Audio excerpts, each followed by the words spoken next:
죄송합니다. 제가 혼자 왔습니다. 지금 현재 박민수 선교사는 지금 우간다에 사역 중에 있고요. 특별히 하나님께서 저번에 이번 기회를 통해서 안식년 기간을 주셔서 제가 다시 한번 쉼과 또한 제 충전의 시간을 갖기 위해서 방문을 했습니다. 먼저 초대해 주셔서 감사합니다. 오늘 저희가 처음으로 특별히 말씀을 우리가 우간다 선교를 나누기 전에 제가 시편 124편을 특별히 우리 베들교회 성도님들과 함께 이 찬양의 고백을 드리고 싶다라는 생각이 들었습니다. 오늘 제목처럼 우리 편에 계시지 아니하셨더라면, 하나님께서 우간다 선교에서 함께 일하시지 아니하셨더라면, 그리고 우리 삶 속에서 하나님이 함께 싸우시지 아니하셨더라면 우리가 결코 이 순간 이 자리에 우리가 있을 수 없는 줄 알고 있습니다. 우리 모두에게 이런 고백이 있듯이 오늘 시편 124편에서 말씀하고 있는 그 고백 속에, 특별히 다윗의 고백 속에 이 말씀을 우리 많은 이스라엘 백성들에게, 그리고 지금 이 말씀을 듣는 우리에게 주시는 메시지가 아주 큽니다. 여기 나오는 시편 124편은 여기 제목에 보니까 다윗의 시, 성전에 올라가는 노래라고 표현을 하고 있습니다. 다시 말하면 다윗은 하나님의 성전을 향하여서 나아갈 때에 이런 찬양의 고백을 드렸습니다. 하나님이 우리 편에 계시지 아니하셨더라면, 바로 이스라엘 역사 속에서 함께 하신 하나님, 그리고 개인적으로 다윗 인생 속에 함께 하셨던 하나님, 그 하나님을 기억하면서 성전을 오르고 있습니다. 그리고 그 모든 역사 속에 함께 하신 하나님을 찬양하고, 그리고 그 모든 환난과 역경 속에서 함께 하셨던 하나님을 고백하면서 지금 성전을 올라가고 있습니다. 오늘 이 시간에 헵시바 예배를 오기 위해서 이곳에 오시면서 어떤 찬양을 들으셨나요? 그리고 어떤 하나님 앞에 고백을 하시면서 이 성산까지 올라오셨나요? 바로 우리의 삶의 고백이 성전을 찾을 때마다, 아니면 우리 삶의 어느 곳에 머물 때마다 하나님께서 우리 인생 속에 어떻게 역사하셨는지, 하나님께서 우리 삶 속에 어떤 하나님으로 찾아오셔서 하나님의 하나님 되심을 우리 삶 속에 나타내셨는지, 그것을 기억하고 사는 삶은 굉장히 중요하다고 봅니다. 특별히 다윗은 시편에 나와 있는 모든 시편 중에서 거의 73편이라는 시를 지었습니다. 그 중에서 124편은 다윗이 하나님 앞에 드리는 특별한 감사요, 그리고 이분 다윗뿐만 아니라 이스라엘 모든 공동체가 함께 하나님 앞에 드려지는 예배 찬양의 시였습니다. 124편을 통하여서 두드러지게 하나님께서 주시는 메시지가 있었습니다.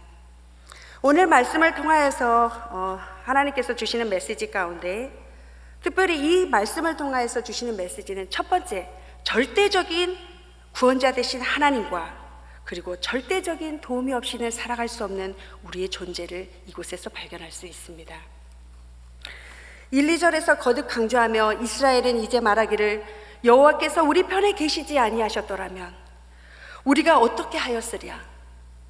그리고 여호와께서 우리 편에 계시지 아니하셨더라면, 다시 말하면 여호와께서 우리 편에 계셨기 때문에, 여호와께서 지금까지 우리와 함께 하셨기 때문에 라고 표현할 수 있습니다. 다윗은 이스라엘의 험난했던 그 역사 가운데 함께하며 동행하신 하나님을, 은혜를 기억하고 있습니다. 특별히 다윗은 3절에서부터 5절까지 하나님이 우리 편에 계시지 아니하더라면 이스라엘 백성이 어떻게 되었는지를 여기서 표현해주고 있습니다. 3절부터 5절까지 볼까요? 그때에 그들의 노여움이 우리에게 맹렬하여 우리를 산채로 삼켰을 것이며, 그때의 물이 우리를 휩쓸며 시내가 우리 영혼을 삼켰을 것이며, 그때에 넘치는 물이 우리 영혼을 삼켰을 것이라 할 것이로다. 다윗은 자신의 연약함을 알고 있는 아주 겸손한 사람이었습니다. 그리고 이스라엘 오랜 역사에 걸쳐서 그 주변 강대국으로부터 많은 침략과 공격과 그리고 빼앗김과 어려운 고통의 시간을 보낸 것을 알고 있습니다. 이런 현실 가운데 다윗 자신과 이스라엘을 산채로 삼킬 만한 이런 한 존재밖에 되어지지 않은 것을 고백하고 있습니다. 그 두려움이 얼마나 큰지, 그들의 공격해오는 그 두려움이 얼마나 큰지 이번 내 몸뿐만 아니라 우리 영혼까지도 삼킬 것 같았습니다. 그것은 바로 자신이 이 우리에게 다가오는 문제가, 우리의 환경이 우리를 얼마나 두렵게 하고, 이번 우리의 존재는 거기 정말 한 입에 삼킬 만한 존재밖에 되지 않는다라고 고백을 하고 있습니다. 저희는 아프리카에 살고 있습니다. 다시 말하면 동물들을 참 많이 봅니다. 보통 악어나 큰 사자나 이번 사자들한테 작은 쥐 한 마리는 한 입도 되지 않습니다. 같이 싸울 수 있는, 겨루할 수 있는 대상도 되지 않습니다. 그냥 한 입이면 꿀꺽입니다. 바로 다윗이 그렇게 표현하고 있습니다. 그들이, 우리를 향해서 달려오는 그들이, 그들 앞에 나는 한 입에 삼킬 만한 존재밖에 되지 않는다. 이번 내 영혼까지도 얼마나 큰지, 내 영혼에 오는 두려움, 그리고 그 마음속에 자신의 그 존재가 그 두려움 앞에 얼마나 작은 존재로 나약한 존재인지를 표현하고 있는 구절이 바로 이 구절입니다. 더 나아가서 얼마나 작은지 우리는 올무에 갇혀 나올 수 없는 힘없고 나약한 새 같은 존재라고 은유적으로 표현하고 있습니다. 다시 말해 절대적인 도움이 없이는 살 수 없는 바로 우리의 모습을 이야기하고 있습니다. 지식과 능력, 우리가 가지고 있는 힘과 명예와 혹은 높음과 많음과 아니면 우리가 가지고 있는 이 건강도 이 모든 것들 앞에서 무너질 수밖에 없는 존재라는 것을 표현하고 있는 것입니다. 전 세계 관리 재단을 통해, 위기 관리 재단을 통해 많은 보고들이 오고 있습니다. 전 세계 코로나 바이러스가 강타를 했습니다. 현재 우간다는 메뚜기 떼가 식량으로 인해서 어려움을 당하고 있는 많은 주민들에게 어려움을 주고 있습니다. 순식간에 몇 분도 안 돼서 그 많은 메뚜기 떼들은 정말 그동안 힘들게 재배하고 농사진 것을 그냥 한편에, 그냥 한 큐에 끝내고 맙니다. 그것을 속수무책으로 바라볼 수밖에 없는 그 농부들의 심정은 애가 탑니다. 그리고 아프리카 지역에는 폭탄 테러와 생명의 위험을 받고 있습니다. 그 외에도 갖가지 질병으로 오늘도 죽음을 넘나드는 사람들이 한두 명이 아닙니다. 그보다 더 두려운 것은, 그 두려움보다 더 두려운 것은 배고픔과 가난으로 오늘도 그 두려움 가운데 있는 사람들입니다. 지진과 자연재해로 이번 쓰나미처럼 아무것도 남기지 않고 우리를 통째로 한 입에 삼킬 만한 일들이, 그 두려움들이 우리 삶 가운데 있습니다. 다윗은 고백하기를 6절 말씀에 우리를 내주어 그 입에 씹히지 않게 하신 하나님을 찬양하고 있습니다. 바로 이것이 오늘 다윗의 고백입니다. 우리를 그들 가운데 내어주지 않고 우리를 지키신 하나님, 우리 편에서 함께 일하시면서 우리를 끝까지 구원하시는 하나님, 우리를 그들의 잎에 잘근잘근 씹히게 하지 아니하시는 하나님을 인하여 찬양하고 있습니다. 이사야서 43장 1절부터 2절 말씀을 보면 이런 말씀이 있습니다. 이스라엘아, 너를 지신 이가 말씀하시니라. 너는 두려워하지 말라. 내가 너를 구속하였고 내가를 지명하여 불렀나니 너는 내 것이라. 내가 물 가운데로 지날 때에 내가 너와 함께 할 것이라. 내가 불 가운데 지날 때에도 타지도 아니할 것이요 불꽃이 너를 사르지도 못하리라. 실제로 이스라엘 역사를 돌아보면 이 말씀에 있어 이야기한 대로 그들은 물과 불을 지나고 강을 건너야 했습니다. 그런데도 물이, 강이, 그리고 그 침몰하는 위기 가운데서도, 이번 불 속에서도 타지 않는다고 말씀하고 계십니다.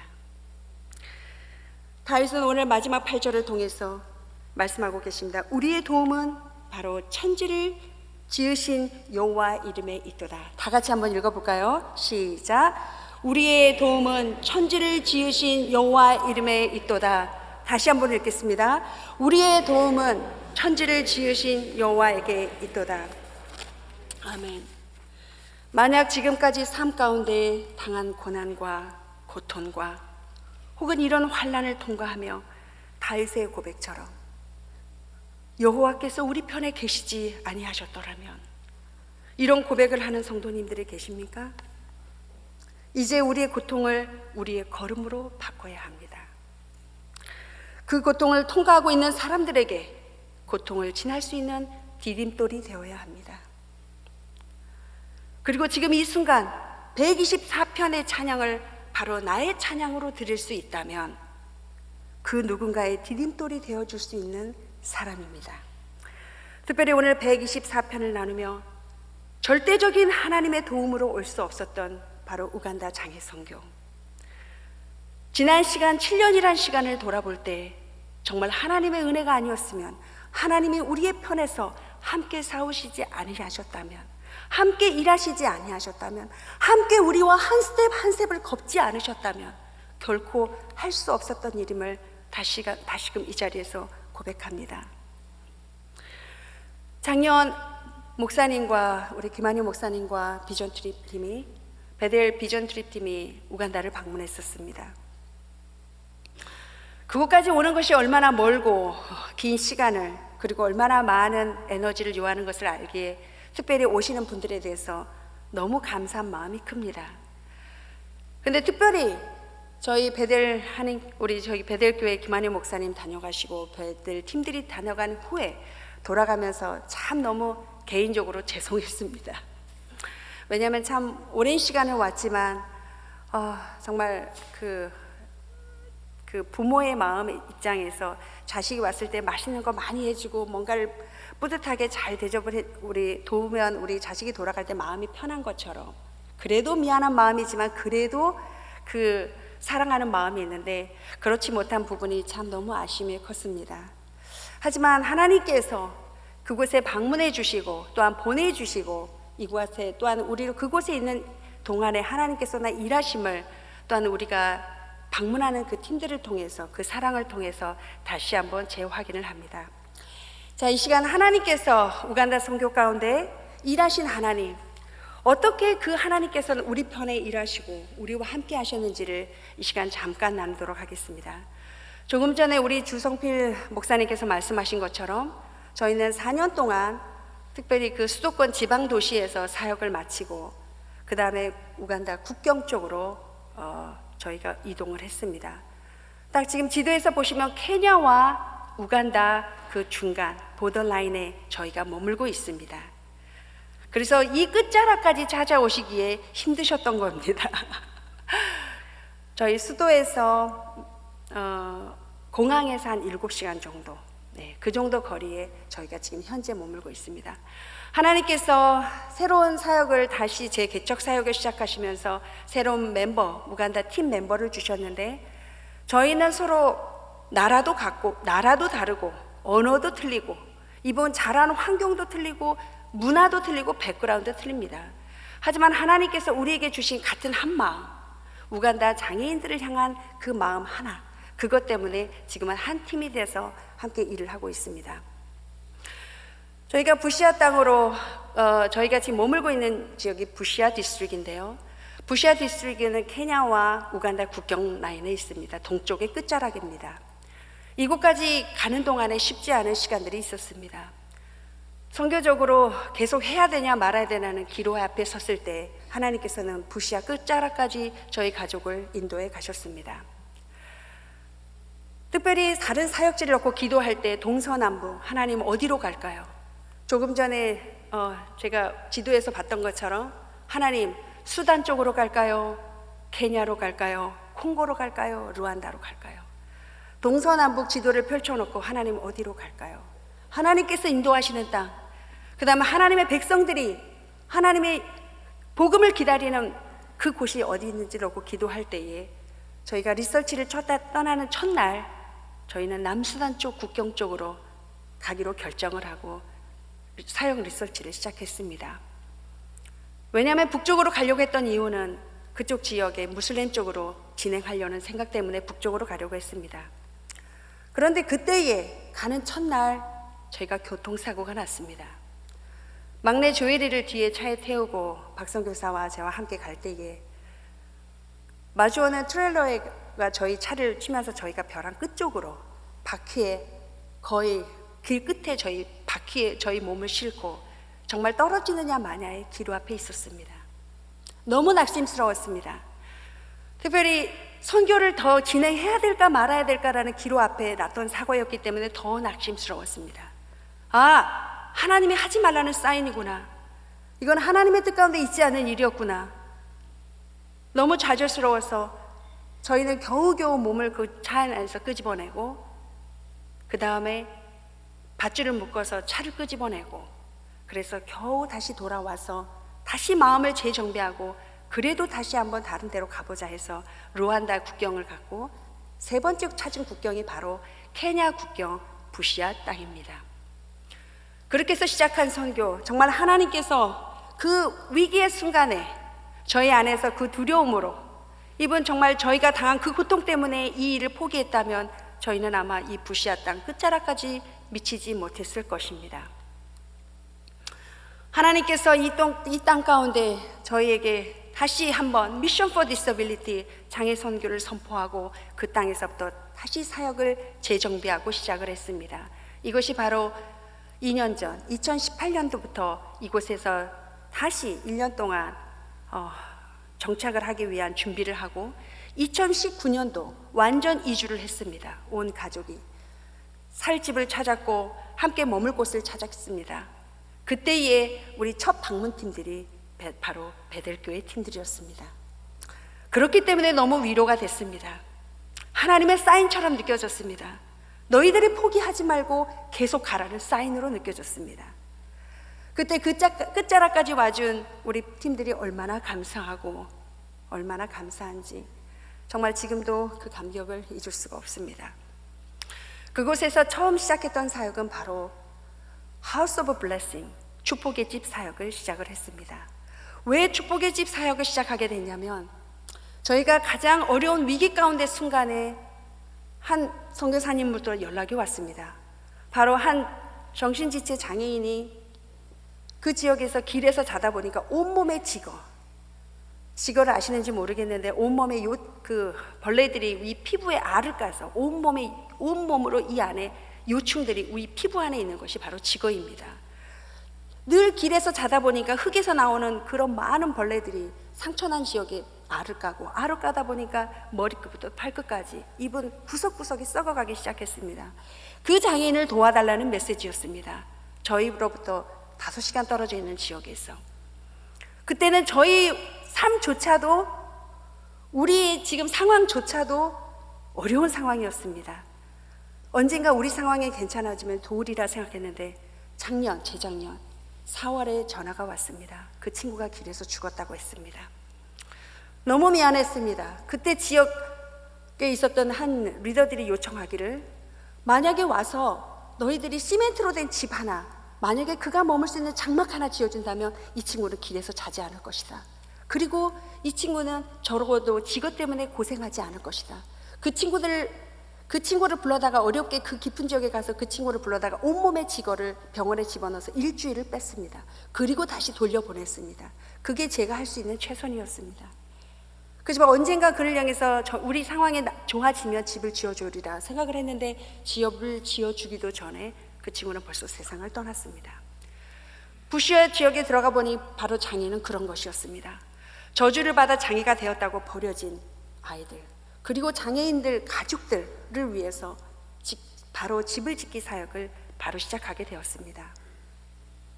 축복의 집은 그냥 우리 장애인들이 머무는 쉘터뿐만 아니라, 그곳에 한 장애인, 저주가 받았다고 낙인 찍힌 한 장애인을 통해서 그들의 가족과 그리고 그 지역의 커뮤니티에 복음을 넣는 사역이고, 그 집을 통해서 예배를 드리는 가정교회 사역으로 시작이 됩니다. 바로 이게 축복의 집 1호입니다. 처음에 우간다의 현지식 방식으로 저희가 집을 시작했습니다. 근데 이 현지식 방식은 너무 오랜 시간이 걸렸습니다. 소똥으로 다시 이기면 비가 오면 다시 내려앉고, 소똥으로 다시 이기면 집에 또 다시 내려앉고, 그래서 저희가 어쩔 수 없이 벽돌로 다시 집을 짓기 시작했습니다. 이런 집을 지으려면 보통 한 달이 걸립니다. 처음에 저희가 그곳에 가서 만났던 첫 번째 장애인이 바로 우리 마테오입니다.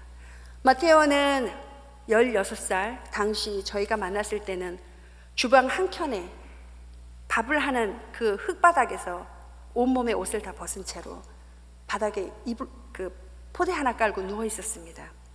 제가 그 집을 찾았을 때 마테오가 안에 있다는 소리를 듣고 마테오 하면서 문을 두드렸어요. 마테오가 안에서 하고 소리가 들렸습니다.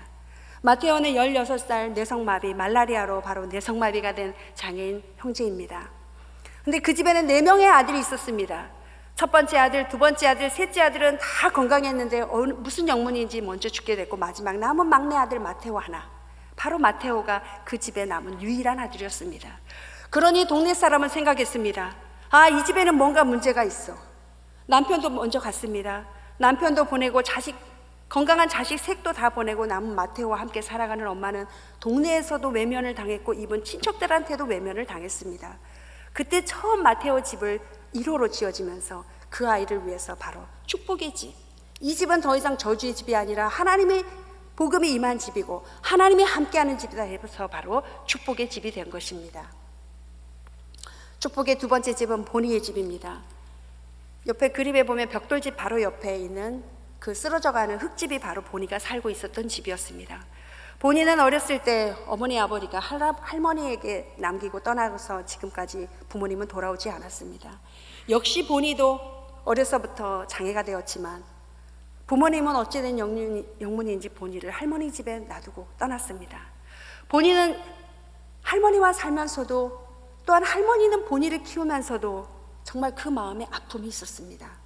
보니에게는 장애가 돼서 버려졌다는 아픔, 또한 할머니는 장애가 있는 손주를 키우는 수치심, 동네로부터 너무 그 손가락질 속에서 있으면서도 그 누군가 언젠가 우리가 찾아갔을 때, 그리고 이 집을 지었을 때 이 할머니는 저희가 떠나는 그 뒷모습을, 축복의 집 첫 예배를 드리고 저희가 떠나오는데 이 집 마당 끝까지 나와서 저희를 안아주면서 감사하다고 하면서 저희를 그렇게 안아주고 환영해줬던 가족입니다. 축복의 집 5호는 바로 찰스, 시각장애인의 집입니다. 찰스는 어려서부터 부모님이 없어서 동네 사람들이 집집마다 옮겨다니면서 찰스를 키웠습니다. 성인이 된 찰스를 동네 사람들은 결혼을 시켜야 되겠다 해서 이웃집에 있는 지적장애인, 발달장애인 여성을 데려다가 결혼을 시켰습니다. 그래서 한 가정을 이루게 됐고 3자녀를 두었습니다. 그런데 우리 찰스의 첫째 자녀가 우리 지금 그 머리가 커지는 그런 장애를 가지고 있습니다. 둘째와 셋째는 괜찮습니다. 하지만 실질적으로 이 모든 가정이 장애인 가정인 것 같습니다. 정말 저희가 그 집을 방문했을 때 너무 안타까운 것은 다 쓰러져가는 집에 5 가족이 정말 한 방 한 칸도 되어지지 않은 집의 바닥에서 다 잠을 자고 있었습니다. 찰스는 눈이 보이지 않아서 자기 집의 상황이 어떠한지를 알지를 못했습니다. 만약에 눈이 보였더라면 이 상황이 얼마나 처참한 상황인 것을 알았을 것입니다. 하지만 문제는 가장인 찰스는 시각장애인입니다. 그러니 우리가 어떤 집에 사는지, 어떤 상황 속에서 사는지, 내 자녀들이 어떤 상황 속에서 지금 잠을 자고 있는지 조차도 알 수가 없었던 것입니다. 하나님께서는 이 찰스 집에 찾아오셨고 저희가 첫 번째 가정 예배를 드릴 때 찰스가 그런 고백을 했습니다. 찰스는 신실한 크리스찬입니다. 내 인생에 이런 일이 있을 거라고 난 단 한 번도 생각해 본 적이 없다. 하나님께서 찰스에게 찾아오신 하나님은 찰스의 가정에 오셔서 찰스에게 살아계신 하나님을 바로 축복의 집을 통해서 보여주셨습니다. 축복의 집 10번째는 바로 앤드류의 집입니다. 앤드류는 40이 넘었습니다. 이 앤드류는 어려서 말라리아 걸리면서 어머니가 돌아가시면서 형에게 앤드류를 넘겼습니다.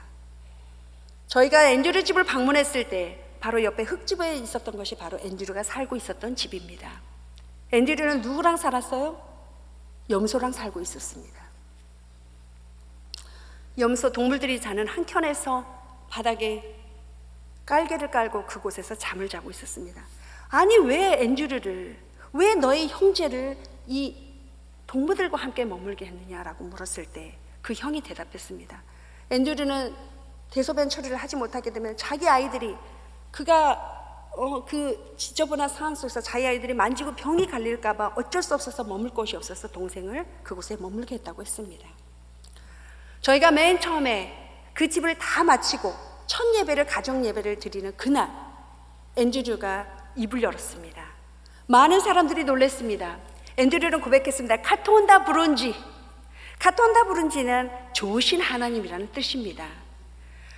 말을 하지 못하는 앤드류, 그동안 웃음이 없었던 앤드류, 늘 그 헛간 같은 집 앞에서 쭈그리고 앉아 있었던 그 앤드류에게 이런 해맑은 미소를 동네 사람들이 본 적이 없다고 했습니다. 그리고 저희가 그곳에 침대를 셋업할 때 동네 사람들이 이야기했습니다. 아마 앤드류는 내일 침대에서 내려오지 않을 거야. 왜냐하면 앤드류는 단 한 번도 침대 프레임에서 잠을 자본 적이 없었기 때문이었습니다. 정말 그 다음에 내려오지 않았다고 합니다. 이렇게 하나님께서는 앤드류 집에서, 그리고 그 동네에 있는 가족들과 주민들과 함께 첫 가정 예배, 바로 축복의 집 가정 사역을 시작하게 하시는 하나님의 통로로, 복음의 통로로 사용하셨습니다. 이건 축복의 집 8호, 알코올 중독자로 장애 자녀 때문에 고통스러워하면서, 정말 장애 자녀를 낳으면서 동네 사람들로 받는 손가락질이 싫어서 집을 떠났던 아빠, 그러면서 나중에 게임과 도박으로 자기 자식들을 케어하지 않고 정말 가정은 산산이 부서졌던 그 상태에 하나님께서는 이 집의 축복의 집으로 찾아오셨습니다. 이 축복의 집을 통해서 이 아빠는 돌아오기 시작했습니다. 축복의 집이 다 지어지고 저희는 동네 수소문하고 그 아빠를 찾았습니다. 아니나 다를까 게임 그 타운에서 도박하고 있는 그 아빠를 데려다가 놓고 예배를 시작했습니다. 그리고 하나님께서 왜 너희 가정에 이 집을 지었는 줄 아느냐? 우리가 왜 너희들 가정에 찾아온 줄 아느냐? 바로 네 자식 때문이다. 장애가 있는 네 아들 때문에 우리는 그 집이 다른 집도 아닌 너희 집을 찾아왔다. 하나님은 네 아들 때문에 이곳에 찾아오신 것이다. 그를 격려하고 아버지로서, 가장으로서 그 가족을 어떻게 케어해야 되는지를 가르치고 또한 나누는 시간이었습니다. 지난번에도 신방을 했는데 그 아빠가 집을 나가지 않고 자식들과 함께 살고 있습니다. 할렐루야. 바로 축복의 집은 깨어진 가정을 함께 회복시키는 가정입니다. 특별히 이 축복의 집은 우리 베델하님 교회에 있는 한 가정이 이 축복의 집을 지었습니다. 안타까운 소식입니다. 축복의 집 26호입니다. 저희가 이곳에 있지만 실질적으로 우간다에 제 마음은 오직 우간다에 있습니다. 그러다 보니까 사역을 계속 공유하고 같이 기도하고, 지지난주에 장애인이 있었던 한 가정에 불이 났습니다. 누군가 그 안에 있는 몸이 움직여서 나올 수 없는 장애인의 가정에 불을 냈습니다. 참 안타까운 일이 아닐 수 없습니다. 그런데 정말 너무 감사하게 축복의 집 26호가 그날 완성되는 날이었습니다. 그리고 그 전날 불이 난 것입니다. 그 집을 방문했을 때 박성교사가 이야기하고 있습니다. 그 집을 방문했을 때 모든 가족들은 시리에 빠졌다. 왜냐하면 정말 그 집 주변에 몇 채가 불을 탔고 이분 장애인마저도 불에 탈 뻔했다는 것이었습니다. 가지고 있었던 그나마 부족했던 세간살이도 다 불에 타버렸습니다. 옷 하나 건지지 못했습니다. 그때 저희 우간다의 메디컬 팀이 와서 같이 선교를 할 때에 그 가정을 찾아가서 위로하고 첫 가정 예배를 드리면서 이곳에 새롭게 새 일을 행하시는 하나님을 함께 찬양했다고 합니다. 축복의 집은 하나님의 타임에 맞추어, 또한 그 가정에 맞춰 그들의 필요와 요구대로 하나님은 그 가정 가운데 찾아가셔서 어떠한 하나님인지를 그들에게 보여주고 계십니다. 또 하나의 아픈 소식이었습니다. 축복의 집 12번째로 지은 바로 우리 이 친구의 장례 소식이었습니다. 이 친구는 장애가 돼서, 말라리아로 장애가 돼서 할머니와 함께 살고 있었습니다. 12살이 된 이 시간까지 어떻게 보면 정말 그 옆에 있는 그 집이 머물 곳이 없어서 살고 있었는데 저희가 12번째로 집을 지었습니다. 그런데 그곳에서 딱 6개월을 살았습니다. 부모에게 부모가 누군지도 모르고 할머니 옆에서 장애로, 저희가 그 집에 예배를 갔을 때 저는 지금도 기억납니다. 우리 친구의 엉덩이가 너무 터져서 늘 엉덩이로 기어다니다 보니까, 엉덩이로 모든 데를 이동하다 보니까 엉덩이가 구멍이 이렇게 났더라고요. 그래서 선교사님이 다음에 찾아올 때 바지 가져올게 하고 약속을 하고 떠나왔습니다. 그리고는 제가 안식년이 돼서 이곳에 오게 됐고, 다시 돌아가면 또 있겠지라고 생각했는데 이곳에서 장례 소식을 들었습니다. 너무 미안했습니다. 마지막 축복의 예배를 드리기 위해서 그 집을 방문했을 때 박선교사는 열심히 그 아이 몸을 스트레칭 시켜주려고 열심히 스트레칭하는데 그 아이는 굳은 몸이 너무 아프니까 고함을 쳤던 기억이 납니다. 차라리 고통이라도 주지 말걸 하는 아쉬움이 있습니다. 이렇게 축복의 집 사역은 하나님께서 축복의 집을 통하여 장애인 가정을 통하여 일을 하시고 또한 그것을 통하여 주변 커뮤니티에 복음을 전하는 하나님의 통로로 사용하고 있습니다. 자, 시간이 많지 않은 관계로 우리 휠체어 사역은 영상으로 먼저 같이 보도록 하겠습니다.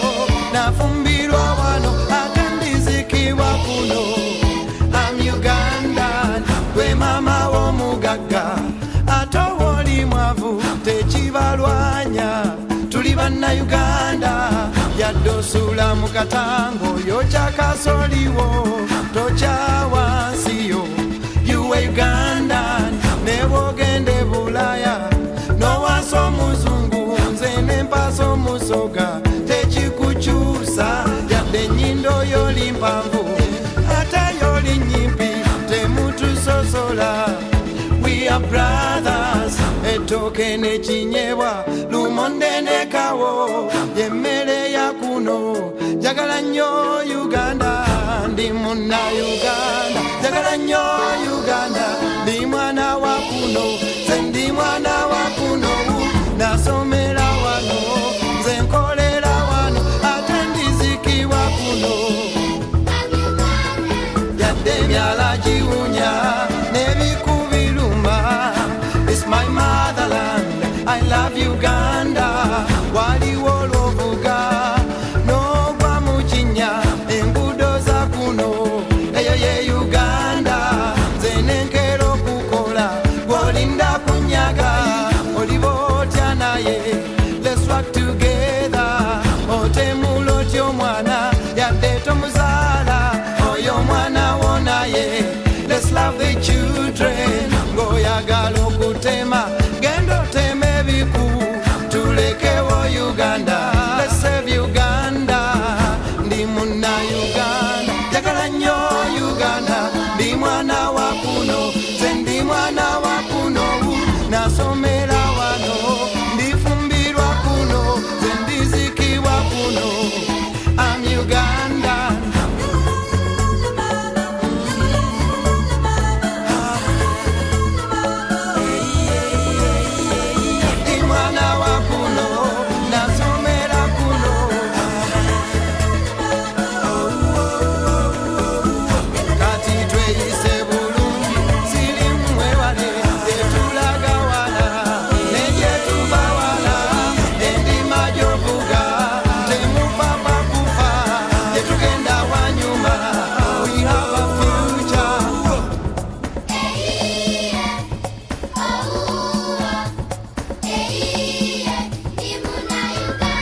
Tusabire Uganda, twagale Uganda, tuzimbe Uganda.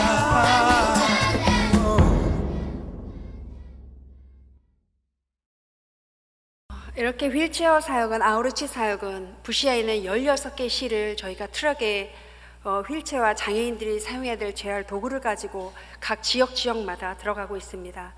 실질적으로 휠체어는 그들에게 굉장히 중요한 역할을 하고 있습니다. 왜냐하면 그들의 발이 되어주고 특별히 이 휠체어가 그들의 필요한 물건이기도 하지만 중요한 것은 그들이 단 한 번도 나와보지 않은 곳에 또한 그들과 함께 하나님의 예수 그리스도의 복음을 전하기 위해서 함께 들어가는 사역이기 때문입니다. 제가 좀 넘어가서 다시 뒤로 가겠습니다. 조금 전에 봤던 것처럼 아우리치 사역은 정말 하나님께서 이 땅 가운데 예수 그리스도를 보내셔서 이 땅의 가장 첫 번째 아우리치 사역이 바로 예수님이 아니십니까? 이곳에 오셔서 우리에게 복음을 전하신 것처럼 아우리치 사역은 저희가 그곳에 찾아가는 사역을 중심으로 하고 있습니다. 그리고 우리 베델교회를 통하여서 하나님께서 정말 많은 사랑을 우리에게 보내주셔서 지금 특수학교, 특별히 장애인들에게 그들에게 공부를 할 수 있는 권리를 주기 위해서, 장애인들에게도 배울 수 있는 그런 기회를 주기 위해서 특수학교 건축이 이루어지고 있고, 지금 현재 시작된 단계에서 지붕까지 다 마친 상태로 이게 지금 마지막 단계를 하고 있습니다. 저희가 4월부터 다시 제2차 공사를 시작합니다. 정말 기도해 주시고 하나님께서 이곳에 정말 그 디스트릭에 지금 한 10,000명의 장애인 아동들이 있는데요. 아동만. 물론 그곳에 저희가 10분의 1도 받을 수 없습니다. 하지만 이곳을 통하여서 정말 하나님이 이 장애인들을 향하신 그 사랑을 조금이나마 그들이 느낄 수 있고, 이 학교를 통하여서 정말 하나님이 장애인들을 향한 그 장애 선교가, 또한 장애를 향한 그 마음을 느낄 수만 있다면 그 10분의 1이 정말 그것을 통하여서 많은 영향력을 줄 수 있을 줄 믿습니다. 그리고 저희가 첫 그곳에 가면서부터 시작했던 프렌드십 빌리지 사역은 제가 와서 한번 소개를 한 적이 있습니다. 그때 제가 돌아간 후에 하나님께서는 이곳에 교회를 지을 수 있는 은혜를 주셔서 지금 그곳에 학생들과 중고등학생들까지 많은 학생들이 지금 400명, 500명 가까이 그곳에 마을 안에 지금 현재 인원들이 있는데요. 그곳에 저희는 차세대 비전 사역, 부모가 에이즈고 부모가 장애인이고 부모가 없이 어머니의 손에서 싱글맘으로 자라는 자녀들, 그곳에 있는 아이들에게 차세대 비전 사역을 통해서 저희가 다시 꿈을 주는 사역으로 이번 후반기 저희가 사역을 지금 전환해서 진행하고 있습니다.